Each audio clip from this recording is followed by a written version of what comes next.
Hi, everybody. Welcome to another episode of the Ambassador of Southern Rock YouTube channel.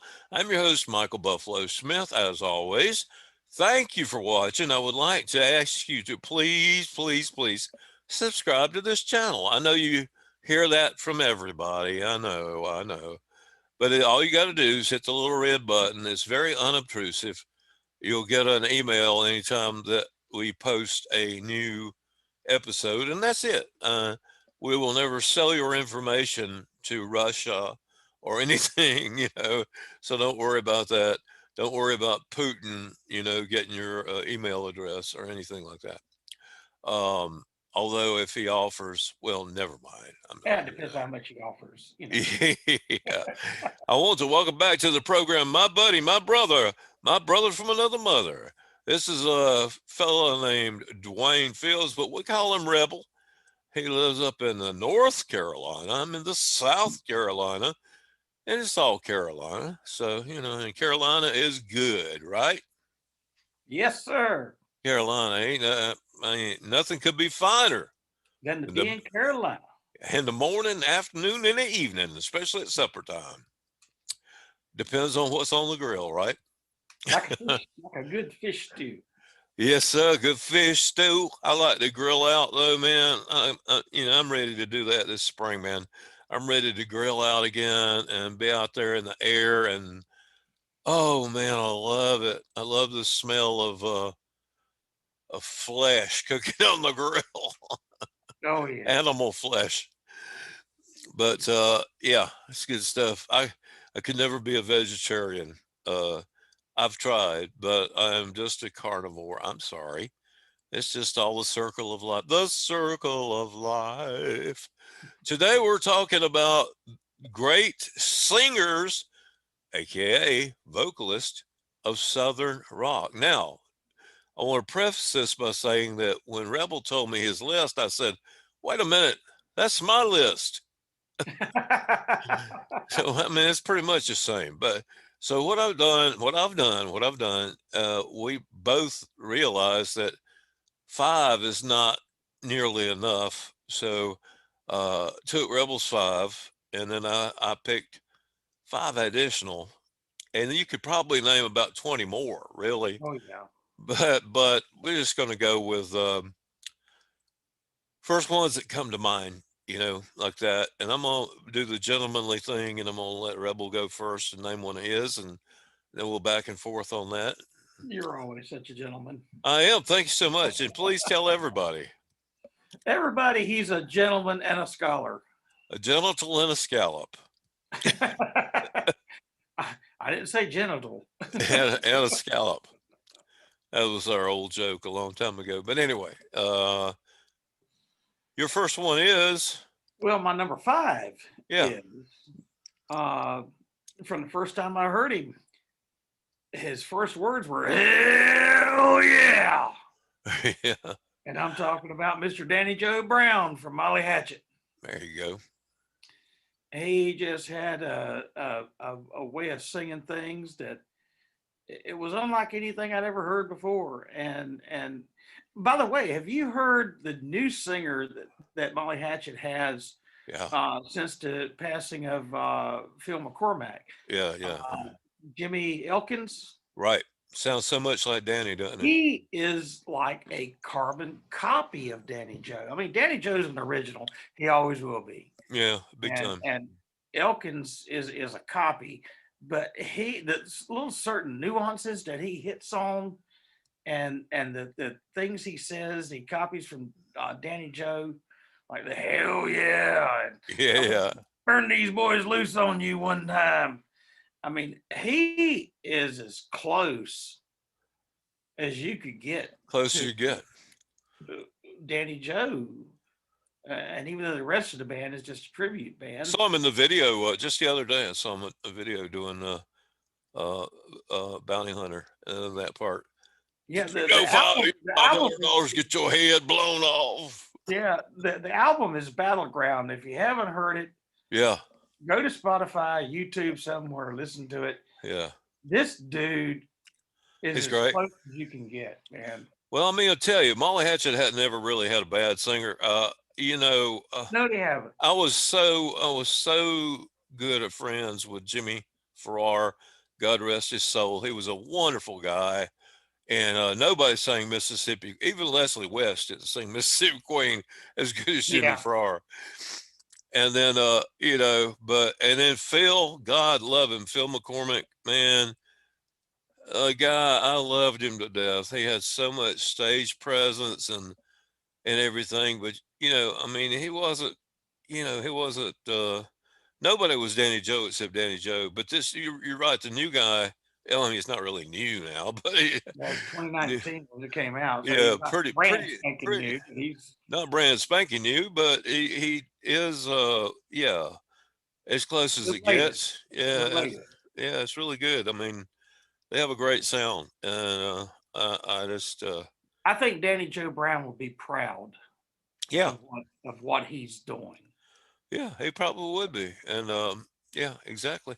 That's a good one. My number 5 is going to be, I hate to sound like, one of these people that's name dropping all the time, and my friend, blah blah blah blah. But I'm gonna say it anyway. I don't give a shit. You do it all the time. I do, and my friend Drew Lumbar from Grinder Switch, God rest his soul, man, I got to say that about every one of them. Goodness gracious, I say, so many of my Southern rock heroes are gone on to Southern rock heaven, especially the past few years. It's just like, it's been crazy. Drew Lumbar, I just love just singing, man, and guitar playing. And I like to harken back to when we did the first Grits Fest, whatever year it was, maybe 2015, or I can't remember. It was in Greenville, South Carolina, and we put it together as a benefit for the Safe Schools program and anti-bullying and everything like that. And I was in charge. I was taxed with putting together the show. So we had Bonnie Bramlett come in, and we had Drew. Love some Bonnie Bramlett. I do too. I love her. We had Tommy Crane and the Crosstown All-Stars, Silver Travis Band, and Donnie Winters from the Winters Brothers, and all that.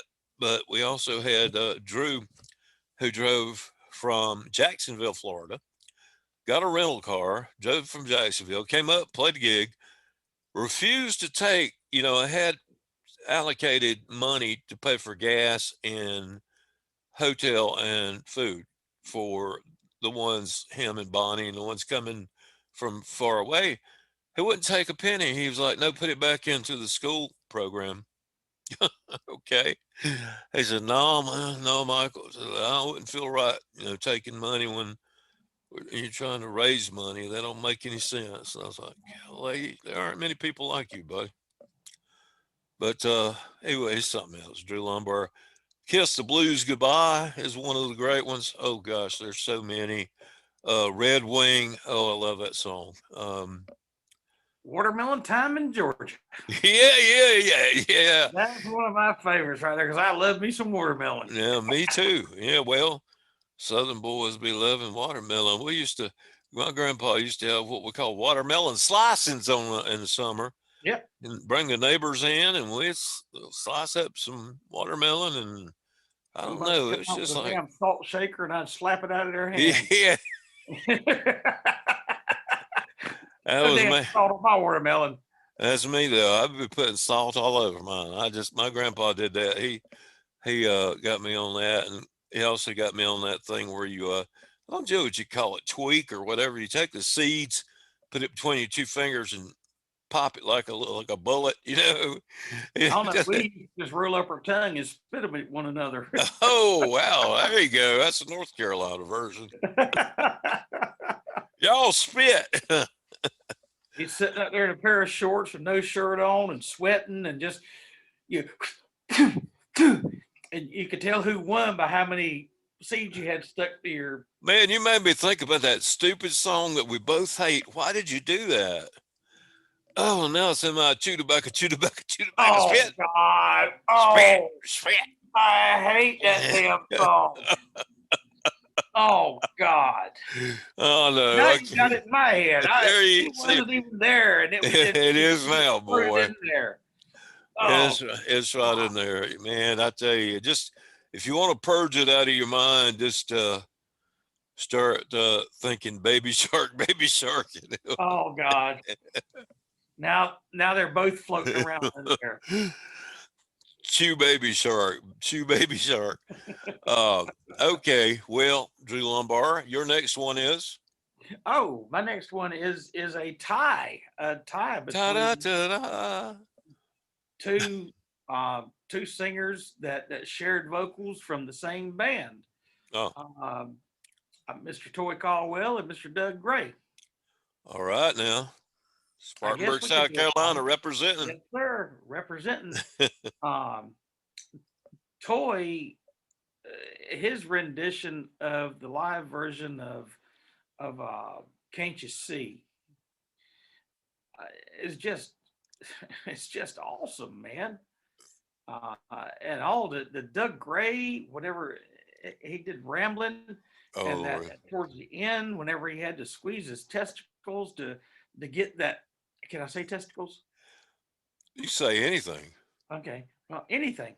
And when he had to hit that high note on rambling at the end, Lord knows, Doug is an idol. Well, big time. Doug is a hero of mine. And Toy, what 20 was 24 hours at a time he sang, or is it He sang "This Old Cowboy." this old cowboy? Yes. Yeah. Those songs are just immortal Southern rock songs. One of the things I love. Vocals. Go ahead. Sorry. I'm done. I was just gonna say one of the things I loved that Toy did was on the first album. At the very end, that little ab song that was like a minute and a half long. I used to love that. In fact, I used to play that in my sets just for fun. You know that if I died 23, would you bury me in the sunshine? I thought, man, that is the coolest thing. And so yeah, he's definitely a country boy singing. You know, whereas Doug was raised on R&B and blues. Yeah. Yeah. And He has an R&B album out, doesn't he? yeah, it has a solo album. Recorded it in the 80s and then it came out, just a few years ago. Very very R&B oriented, But anyway, yeah, Douglas Douglas is a phenomenon. I mean, yeah, one of the greatest and most unique singers ever, and Toy was good too. God, it's all running through my mind now, man. I'm just sitting here and I'm thinking about Toy singing. There was a song on one of the albums that was so down to earth country called "Property Line." Yes. You remember that? Yes, I remember that. I just listened to it the other day. My idea of a good time is walking my property line and knowing the ground beneath my feet is mine. Watching them leaves turn from green to gold. Man, golly, just wonderful observational. Which is fly eagle fly. Yeah, exactly. Yeah. Run, rabbit, run. Yeah. Run, cottontail, run. Yeah, exactly. That that style of songwriting reminds me of one that'll probably show up in your list somewhere. That boy Ronnie, he used to write that kind of song. And this that's what I call honest songwriting. Yes, sir. Honesty. That's what a lot of music today is lacking. Yeah, that's true. Okay, I guess you could be honest with chew tobacco spit. You could. We don't want to be that honest. That's a little too honest. Yeah. All right. Well, man, you got the Tuckers represented. I guess for my number 4, I'm gonna go over to the Atlanta rhythm section and Ronnie Hammond. Oh, God rest his soul. And again. Now, Rodney Justo, the original singer on the first album, is good, and he's been back with the band now for several years. He's good. But that being said, there I go again. That being said, Ronnie, I mean, yeah, Hammond, um, yeah, if he had never done anything except the song Homesick, I'd be all right because that one I could listen to that and do not every day, but pretty much. I try to hear that every so often. I just love the words and I love the way he sings and Lark he, Time. yeah, God, so into you and Spooky, probably my spooky, all-time favorite. And spooky, that was back when they were like what, the Classic Five, classics 4. Classic Four. Yes. Yeah. Oh, Uh-huh. yeah, And then that song goes all the way back even before that to the Candyman yeah. when, when they were playing with Roy Orbison and all that kind of stuff. So it's like That's some great guitar work in that oh song. yeah, Buddy Buell and I, all I don't care if you're a Southern rock fan, a rock fan, or what fan you are. There's some good guitar work in well that song. yeah, and the Atlanta Rhythm section, we, they're classified as a Southern rock band, of course, but they're actually you know much more than just a Southern rock band. They were like a top 40 dynamo. Again, this group of studio musicians is what they were to start with. Yeah, So that's as good as you can get. But there's so many songs. There's just so many songs. And Ronnie was just wonderful, wonderful, wonderful. So he's uh he's coming in on mine at number 4, which like I said, I meant to say these 5 are not really 5, 4, 3, 2, 1. They're just all 5 additional to the 5 that you've got, and we'll, you yeah, know, because I screwed up your top five by making my top five your top five. yeah, but that's well, but then again, it's everybody's top 5. So there you go. Yeah. Yeah. I mean, not everybody, but anybody that knows what Well, they're talking about. yeah. Yeah, I don't know. What's your next one? My next one is he's a guy that I would really love to meet sometime and get a photo op with him. Oh, I never had the opportunity, but he wrote a song that in 1973, I think it was. He wrote a song, and I was 15, 11, something. He wrote a song called Jessica. And I told my oh, buddy then that I was gonna, if I ever had a daughter, I was gonna name her Jessica. And I did. I got a daughter named Jessica, and I'm talking about Dickey Betts. yay. Dickey Betts is one of the most awesome Southern rock singers ever. Yep. From Pony Boy to Louisiana Lou and Three Card Monty John. Lord, he just had that. It was rock and roll, but it was like country. Lest we forget Rambling Man. Rambling Man, yes, it was rock and roll, but it was country, and that's where we got us rock and roll boys used to get to wear these cowboy hats and Yeah. party, and everything was cool. And Yeah, everything was cool. That's right. That's right. That's right. My favorite Dickie Betts song ever. Well, no, it's not. Blue Sky is my favorite ever, but yeah, one that I just love is that song "Back to Where It All Begins." oh yes, Oh my gosh, I love yes, that song, man. But I told him one time, I told him, I said, dude, you could sing the phone book and I would listen. He said that he told me, he said, everything I know about singing, I stole from Delaney and Bonnie. I've never heard that, but Yeah, yeah, he said he wasn't really a singer until he started hanging around he got to know Well, Bonnie got to know her real well for a while, and then and then in turn went back and listened to the Delaney stuff, but yeah, that's what he said.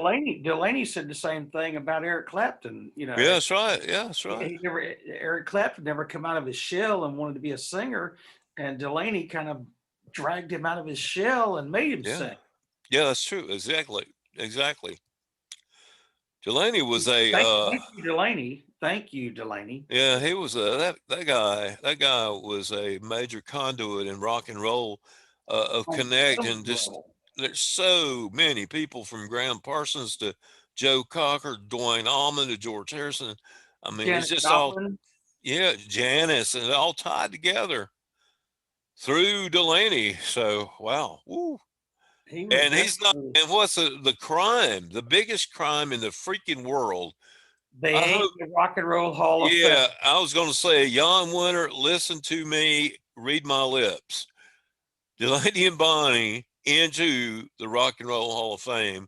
Do not pass go. Do not collect $200. Exactly. Put them in now, because I mean it don't make any sense whatsoever. Some of the people that they induct, and yet, but here we've got these marvelous people, Delaney and Bonnie, that are not in. And then there's a drive to get Marshall Tucker Band in there, but it Yeah. probably won't ever happen. And That's if anybody deserves to be in there, it's the Marshall Tucker Band and yeah, Bonnie Delaney. yeah, exactly. I know. I just said, And there's so many others. Lonnie Mack. Ronnie Mack. Oh my Lonnie Mack gosh. should be in there. Yes. And well, it took years and years for the Skinner Nation Yeah. pushing to get them in. I mean, it just they just left those guys no choice but to put them in. But the thing is, if you got to work that hard for it, does it really mean that much? I You don't have really. to threaten to have somebody put in there. If you're not going to put them in there, just the hell with you. Put them in the Southern Rock Hall of Fame. Yeah, That means more to me. yeah, we got a yeah. I was tickled when I saw that Bonnie Bramlett was very excited that she got inducted Yeah, into our Southern Rock Hall of Fame, and I saw that on her Facebook page. yeah, that's cool. I wish it was much more than just a honor, as we say, on paper. And it may be one day. The ones that are inducted, they're not going to be uninducted by the time we actually get a museum and everything. No, they'll be the ones that are the groundwork for the whole thing, because people voted. The people have voted, and they all. I mean, all the people that have been reading the Grits and the Kudzu all these years. I'm so thankful to them for following my work and all the stuff like that. And they are the voice. They are, you know, there's a good there's a good 24,000 people. That's a lot of people. Yes, sir. And they could start a I don't know, revolution, Southern Rock Revolution or something. I don't know. Anyway, who did you just talk about? Dickey Betts. Oh, Dickie Betts. Did you know I'm a big fan of Dickie Betts? Yeah. Well, let me just say, 1974 album Highway Call. Okay, everybody, Oh, if you hadn't heard it, just go to Spotify and listen to it. I bought that in oh Lord, it was probably Sometime. 1979, 1980, out of a clearance bin Yeah. at Camelot Music. I give like 99 cents for it. Boy, you got lucky. 8-track. And God knows I love that thing so good. Oh, it was good, real good. I wore it out, and years and years and years later, once I got on the internet, got on computer, got on eBay, I found it for $9.99 on eBay. And man, rain, rain, rain. Love that song. Company. Kissing the Kid. Killer steel guitar in there, and got the Poindexters. I got to meet one of the Poindexters. I met one of the Poindexters a couple of years ago at my friend Greg. They had a company party, and the guy from the Poindexters was playing dobro, and I was like, "You're the one that was on the highway calling." Oh yeah, yeah, that's me. The Rambos, golly, Dottie died a few years back. Dottie Rambo, yeah, yeah. I interviewed her when I was a gospel DJ. Buck and Dottie and Reba all.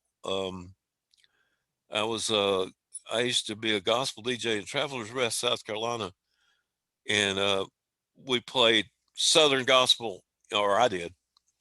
On Saturday, I played Southern gospel all day. On Sunday, I played African American gospel, Reverend James Cleveland and Andre Crouch and all this kind of stuff. So I was Brother Michael on Sunday. brother Michael, yeah. And I sort of sounded like Don Cornelius. I was like, this is Brother Michael, and that is the wonderful sounds of Andre Crouch and the Disciples. And yeah. Good thing it was video, huh? Well, no, I was just trying to sound cool. And then I would have African American listeners that would come by the station to meet me. Where's Brother Michael? And I say, I am Brother Michael. Wait a minute. No, you're not. What? you're not him. And I'm like, yeah, I am. Yeah, I'm Brother Michael. So it's like the reaction that the Swampers got when the first time Aretha came in to record, and she goes, where's the Swampers? Jimmy Johnson goes, that's us. She goes, what?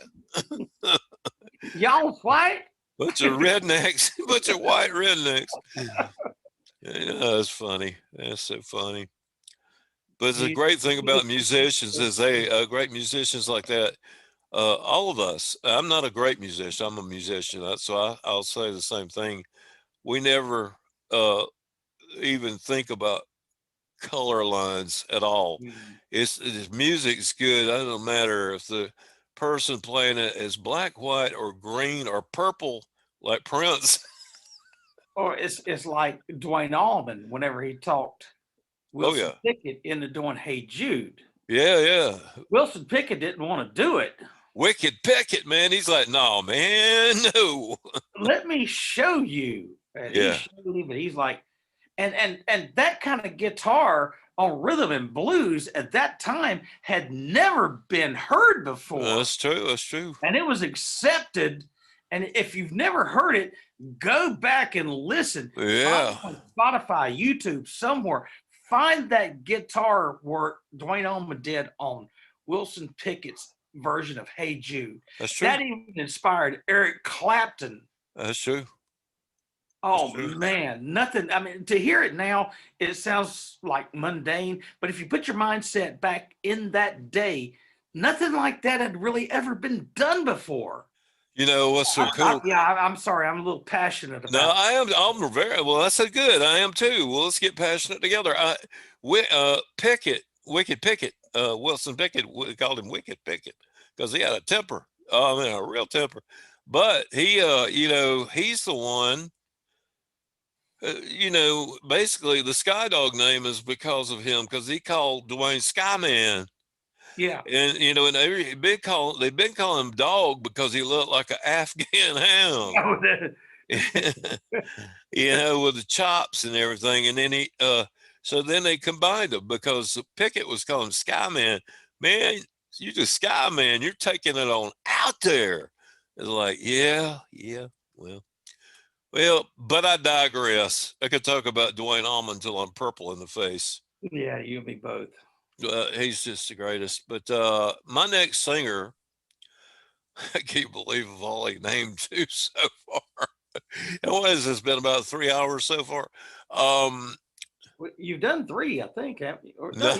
No, I did Drew and Ronnie Hammond, Drew Lumbar, Ronnie Hammond. So my next one is a female, but not just any female, a rock and roll wailing girl named Dale Krantz.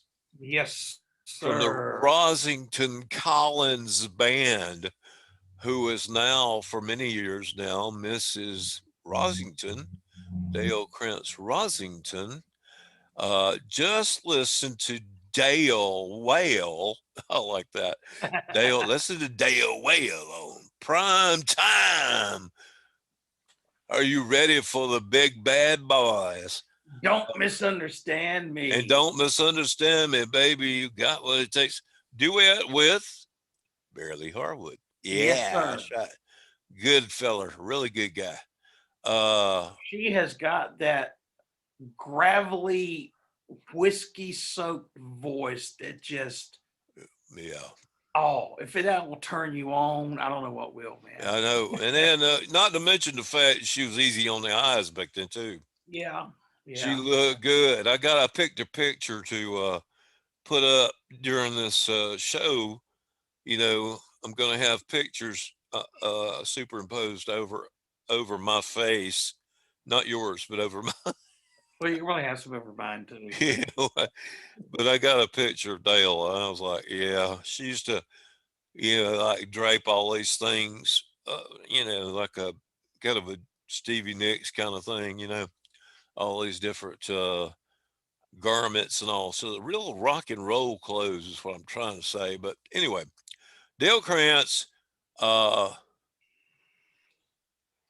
I'm trying to make sense of my own note here. Well, I know. I was going to say, I actually, when I interviewed Gary Rosden and Dale, they were in Glasgow, Scotland.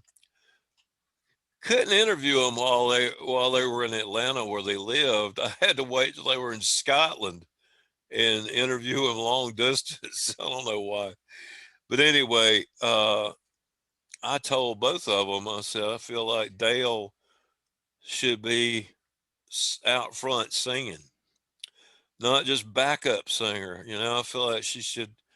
And I had suggested to several of the Skinner people that they do, a couple of Rosdy Collins songs and let her sing, and do this is when Huey was live, do a couple of Outlaws songs and let him sing. Get Ricky out there and do Train, and Highway song. I thought, well, but they thought that would make it more into a tribute band, and I'm like, well, it is a tribute band.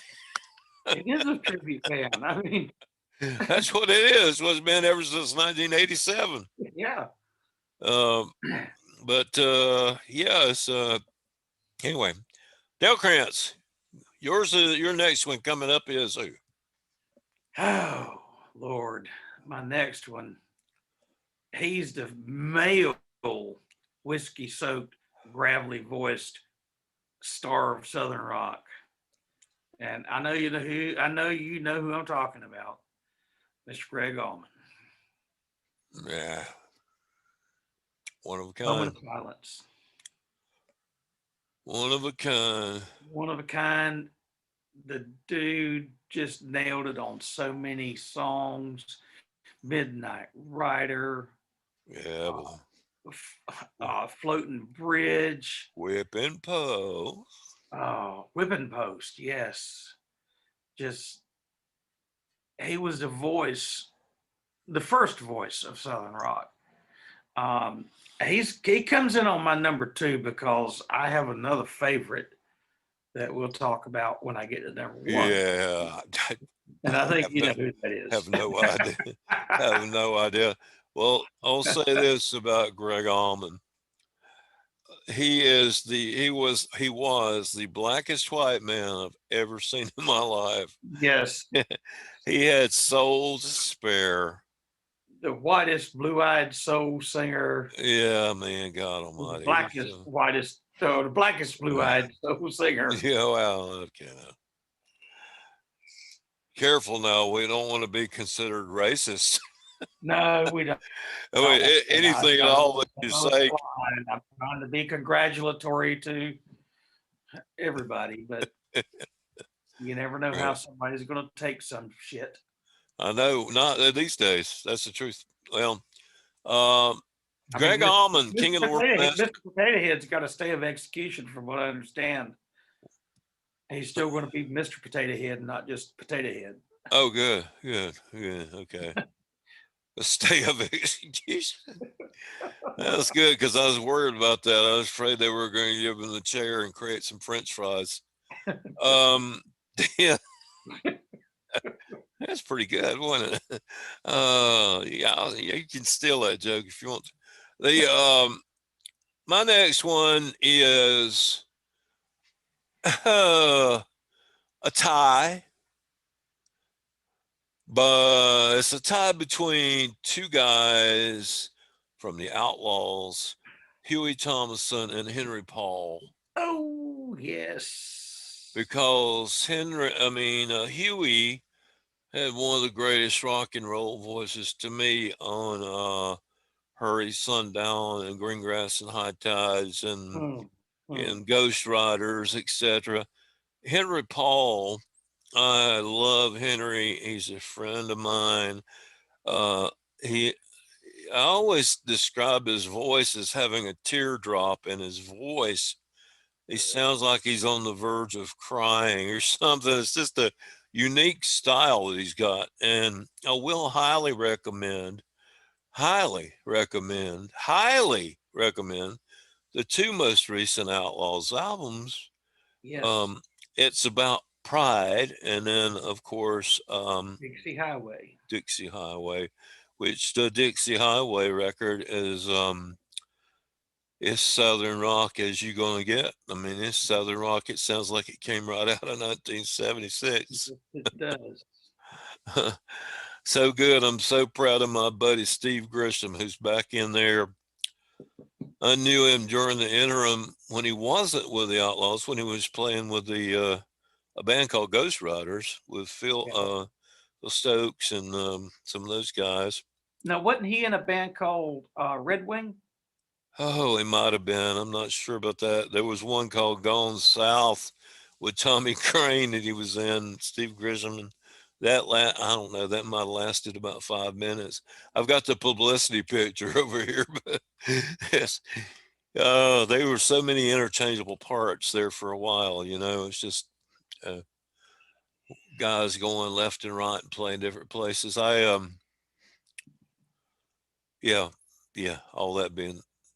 Yeah, exactly. So anyway, Huey and Henry and Huey, both are great. Moving on, I guess, are you down to your number one? Yeah, I'm down to my number one.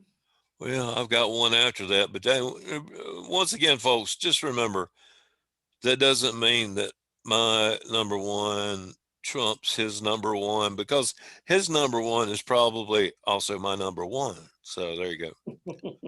And sorry, I don't mean to dump a bunch of number two on you folks. And none of these guys are number two. They're all number one. That's right, they are. Yeah, that's right. So go ahead and tell them about that guy from Florida, Mr. Ronnie Van Zant. Well, It don't get no better than him. Bring all my mules out here and kick them one time. Let's do a little fat in the fire. Yeah. For a dude that wrote songs and never actually wrote them. He just put him in, kept him never wrote anything down. And Swampland, your online magazine from years ago, had an interview with Jeff Carlisi. Yeah. About Four Walls of Rayford. Yeah, Scott Green did that one. Scott Green did it. Yes, our buddy Scott Green. Love Scott Green. Yeah, he's a good guy. And I'm sorry to hear about his father's passing here. And his father-in-law, the same right after. He's got a lot of weight. A lot of loss. Bless his heart. That story about Four Walls of Rayford. Ronnie called up Jeff from a studio they had rented somewhere down around Jacksonville and told him, come here, I need you. And Ronnie was sitting there with like a half empty bottle of Jack Black and and told him about this song he was writing, and Carlisi got a dobro, and Ronnie spun a chair around and sat down on that bottle of Jack Black and started singing, and Jeff started playing, and then they turned a recorder on, and that was Four Walls of Rayford. It's nothing like the one on the Legends album.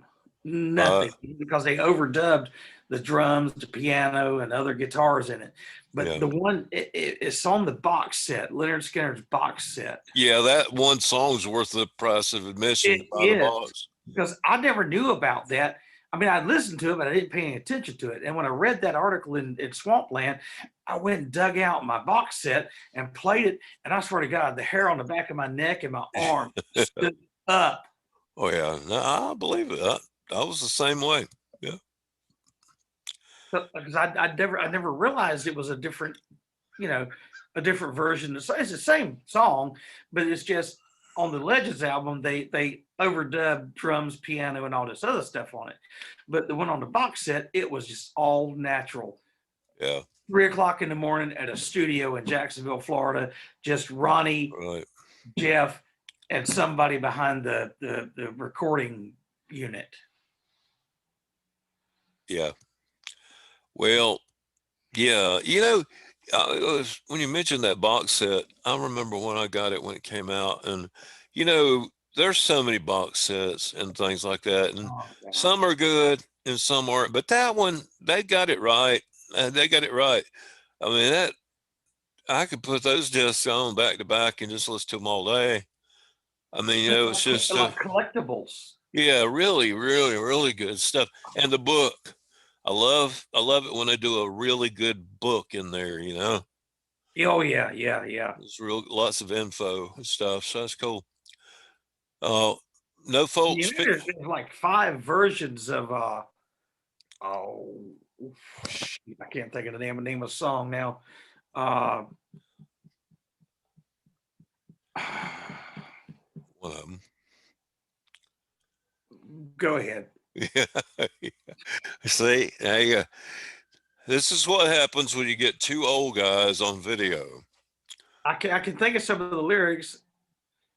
When I was a young, never mind. Go ahead. No. When I was a young, I'm gonna sound stupid. When I was a young, never mind. Okay. No. I always was a young, never mind. Yeah, I was too. All I found was his 2 tombstones. Was I right or wrong? Yeah. That's the name of the song. Was I right or wrong? Oh yeah. There you go. There's like 4 or 5 different versions of that. There's an acoustic version, and then there's several other versions of it on the between the box set. The hip hop version, yeah. And Legends. You got the hip hop version, and yeah. Okay, that now that you got that off your chest, let me see. We'll move on to my last one on my list, which is, like I said, that'd be your first one. Yeah, it'd be my first one. But really, I like to take all 10 of these and say that they're all my favorites. And I would hate to pick between Gregg Allman and Ronnie Van Zant. I mean, come on, don't make me do it. Or this guy, one of the greatest singers ever to take the stage, from Mobile, Alabama. We're talking about Jimmy Hall and Wet Willie. Oh, yes. Jimmy Hall, man, from Shout Bama Lamb to Keep on Smiling to just one thing after another. Oh, good Lord. Leona. I like Street Corner Serenade. Oh, yes. Yeah. Y'all folks didn't know I completely. Jimmy Hall probably would have made my top 5 if I'd actually thought about him. Well, I think about him all the time. I mean, he just, it seemed like for a few years, every time I went to a festival or something, he was playing, and it's always just a joy to see him. He's always puts on, puts it out there, entertaining. I would And say, oh he just did some tracks with Blackberry Smoke.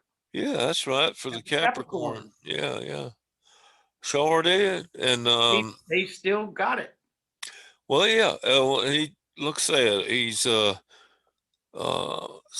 Hank Jr.'s band leader when he goes out on the road with Junior.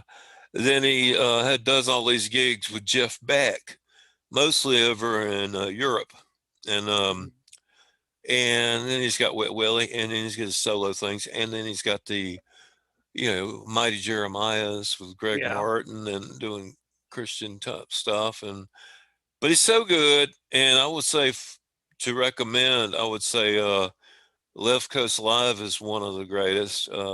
Certainly the live albums. There was a couple of live Wet Willie albums, and basically, that's it. Jimmy Hall. Um, They did one at the Whiskey A Go Go, or was it the Roxy? I think it might have been the Roxy. I'm not sure. I can't. My head is too full of information and it's running out my ears.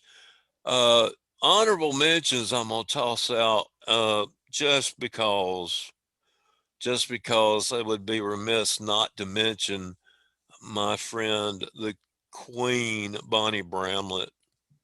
Love Bonnie. I gotta say, I mean, she was there to Capricorn and did 3 albums there, and of course she had the whole career She was the only prior to white. that with The only Delaney. white I get. Yeah, that was even before Delaney and Bonnie. She Yeah. was with Ike and Tina, and so she did that, and then she did the Delaney and Bonnie and the Capricorn stuff, and then more and more solo stuff, and This is a red light song. Can we get a red light on? yeah, that's right.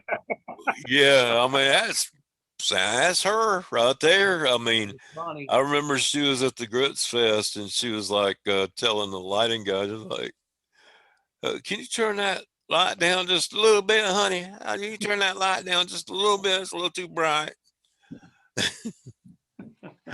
Yeah, she's the queen though, BB Queen. Yep.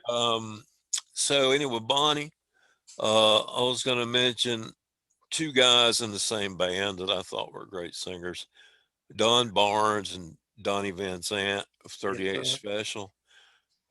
Donnie being the more Southern rock sounding, and Don being the more commercial top 40 sounding. I could listen to So Caught Up in You every 5 minutes for the rest of my life, I believe. And then with Donnie was, Rocking Into the Night and stuff like that. Um, all those stuff that all the ones they sang. So anyway, those guys. And then the last one, but by no means least, your friend and mine, the late great Gig Michaels of Swamp Dwump. Oh yes. What a voice that guy had, right? You talk about a gravelly whiskey soaked. Literally whiskey soaked. Oh man. It was more like Crown Royal soaked, but that's okay. Roll soaked, yes. Yeah. Oh, love me some Gig. Yeah, Mitch, I miss that big boy. He had so much heart and soul and spirit and kindness and talent. Just a great big old 6'3" teddy bear. A big teddy bear, man, and he was just like God, If he met you one time, he remembered you. That's always. Right. That's right. Rebel. That's right. That's right. That's right. Well, that's that. Oh, I got on the verge of getting emotional there. I'm starting to get the vapors. Well, I better turn my scent smell down. Yeah, the vaping without a vapor. That's it for the vocalist. And you guys, thanks for listening in, and I want to thank Rebel Duane Fields for doing this. Please subscribe to the channel, etc., etc., etc. And we'll catch y'all next time. All right. Yeah, all right.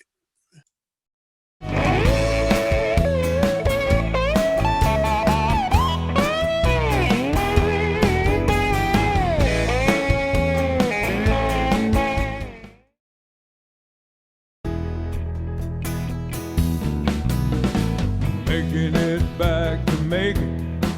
Give me some grits, gravy, and bacon. Just a little something to tide me over. The Mama Louise and the H&A Joe, but you got fried chicken and pinto beans, hot cornbread, sweet iced tea, everything that a body needs.